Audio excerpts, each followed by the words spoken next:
Yo everybody, what's going on? This is Keegan from Kman Reviews. If you enjoyed this review, make sure you hit that like and the subscribe button, and if you have any opinions at all that you would like to share, make sure to leave them down in the comment section.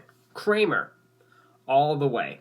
Kraemer is a Finnish rock group fronted by flagship member Erik Kraemer, also the vocalist for prog metal group Simulacrum. Another album from the veterans of this channel over at Frontiers, and one that I actually had no idea was even coming out until Erik Kraemer himself actually followed me on Instagram, which was really cool, so I figured why not return the love with reviewing his debut album here all the way. This album seems like it was meant to break Erik away from the confines of his previous band and venture out into a more glamorous and melodic side of hard rock. So, let's not waste any more time, let's just dive right in. What are my thoughts on All the Way? Let's find out as I review it track by track. We will start with the singles, with there being 3 of them. The first being Tonight, which I felt could have been an amazing way to open up the album. I love how it introduces itself, the twinkling atmospheric synth build-up, the erupting guitar, and that simple yet effective percussion slapping right into the track. No instrumental segment, just right in, and it's truly a soaring track. The guitar work is phenomenal here. It's so gripping and energetic. Andrea just killed it in that regard. And of course, Erik's vocal work here feels monumental. He has such an amazing control over his voice, probably from his extensive years as a performer and singer. His falsettos are high, but not agonizingly high, and really pushing that feeling for the chorus and the outro as he sings about how addicted our generation is to phones and technology, and how that can really affect a loving relationship when you aren't really seeing your partner face to face that much. Great lead-off single. The second single and album opener, Moment for Me, may not be as appropriate an opener as Tonight could have been, in my opinion, but I can't deny how cataclysmic this intro beat feels. The drums are so bold and loud, and alongside a similar synth section to Tonight, it gives off a very destructive vibe, and those drums do not stop when the full beat kicks in, letting this guitar lick just radiate over the mix. I also love the incorporation of the synth work in the chorus. It helps to make that chorus glimmer a bit more, and since it's not on the same kind of intensity as Tonight had, the song really needed that extra bit of flair. The guitar solo is also extremely well done, and Erik holds back a little bit more in his voice, not soaring nearly as high, which, especially for an opening track, can be a little bit underwhelming. Certainly not my favorite on the album, but it's still pretty alright. And the third and final single, the title track, All the Way, has a much more heavy and gritty tone to it than the other 2 singles. This one's especially, sludgy. Sure, it opens up with the same lush, shimmering synths, but the mix just feels heavier, and when the chugging, murky riff makes its way in with the aforementioned synth as a background melody, it's such an electrifying contrast that works so well. That signature style of melodic hard rock riffing comes back for the pre-chorus and chorus, and pretty fluidly transitions back and forth between the 2 styles, as Erik's vocals almost fuse with the instrumental, to almost be his own separate melody. He's not prominent in the mix, but he's not hiding either. It's a very warm-feeling song. Plus a spacious synth breakdown and another amazing solo. My favorite of the singles, hands down, and honestly, on the whole album. Amazing song. Now for the rest of the tracks. The King Will Come is certainly the most tame track so far on the album, at least in terms of its instrumental. The riff is rather easygoing for the genre, very stagnant chord strumming and occasional prancing lick, kind of makes the verses feel a bit uninteresting, but then we get the successive 1-2 jolts of strums to build up to the chorus, which certainly has much more flair to it. But I think the real ear-grabbing piece is the glitchy, frenzied synth segment right after the second chorus, which suddenly mutates into a guitar solo.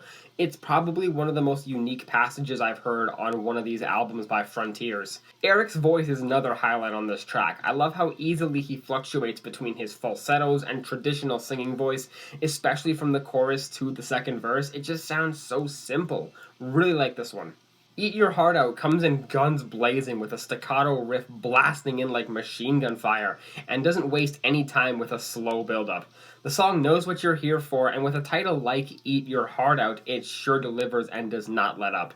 The percussion is thunderous, and the guitar work is so intense, easily the most intense on the album up to this point, and also featuring an extreme shredding solo, which is also a nice addition. Eric manages to strike this perfect balance between a sheer powerhouse of a vocalist while still maintaining a firm groove on the song. We hear the former on the closing moments of this song when he lets out this gorgeous falsetto scream, and the latter is especially true on the verses. Such a lively gem of a song. Lyrically, this one has a motivational edge to it, just about finding this fire and life as you keep your passions and dreams ablaze. Great song. Take Me Back To almost gives me the impression of a ballad disguised as a rocker. Not necessarily a power ballad per se, but there are so many elements here that give off that feeling. For one, this instrumental being softer for hard rock standards, the guitar drudging is rather slow, and the keys in the background add a beautiful layer to this song.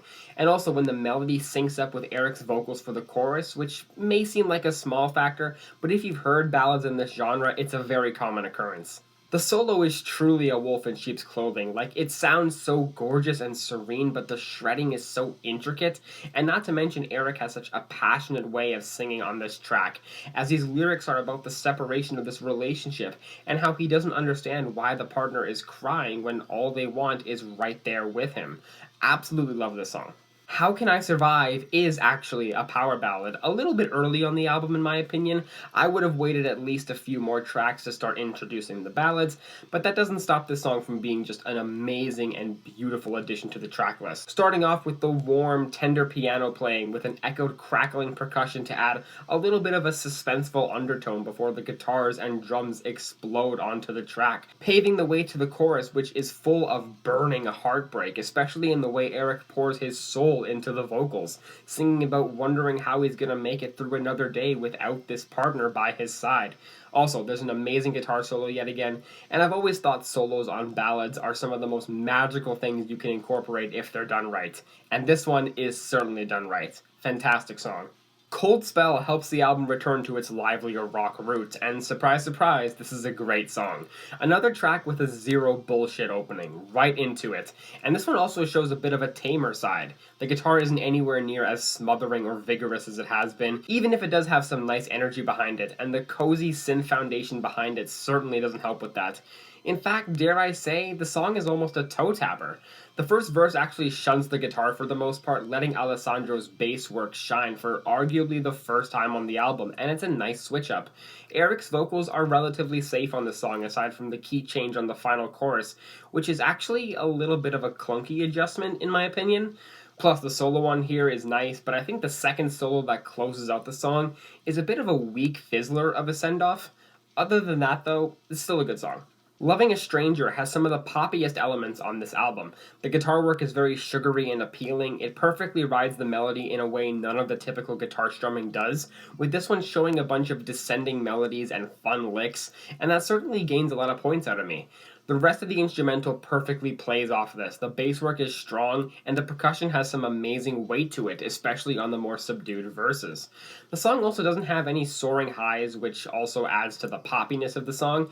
Even the solo isn't as rousing as pretty much any other track here on the album, more so serving as a pleasant break in the song.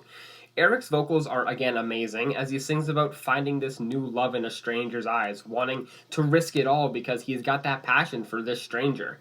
Great song here, a highlight for me for sure. I'm in Love Again is another fiery song, and yet again, it's another banger. What really helps push this track, in my opinion, is the beautiful synth flourishes, just adding an extra bit of pizzazz to this instrumental, alongside the thudding drums and captivating guitar work. I just adore the chorus melody here. It's so satisfying and simple. It fuses with the genre so well, especially on the final chorus with the thrashing percussion. Once again, Eric displays his incredible vocal talent, and the way he goes from the verse into the chorus is such a minor moment, but it feels extremely impressive, the control he has, as he sings about, well, being in love again, as the title may suggest. Plus, this song has one of the most orgasmic solos on the entire album. Such a great tune. And finally, the closer, Forever, of course, is the ballad to close out the album. And yeah, this one is fantastic, instantly showing the delicate, beautiful piano out of the gate, and also we hear a bit of a different side from Eric rather early on, displaying this wondrous vocal talent. It's almost operatic in how he's singing over this soaring guitar and thunderous drum work. It's definitely the most sprawling and extravagant song on the album, and I adore every second of it, especially just how organically this song builds up. The piano progression especially is so natural and marvelous, and with how the solo just blends into this instrumental is true bliss. Lyrically, it's really just about how this relationship they have is eternal, having trust and running towards this inevitable fate. Amazing way to close off the album. Overall, this may be one of the most consistently enjoyable Frontiers albums I've ever heard.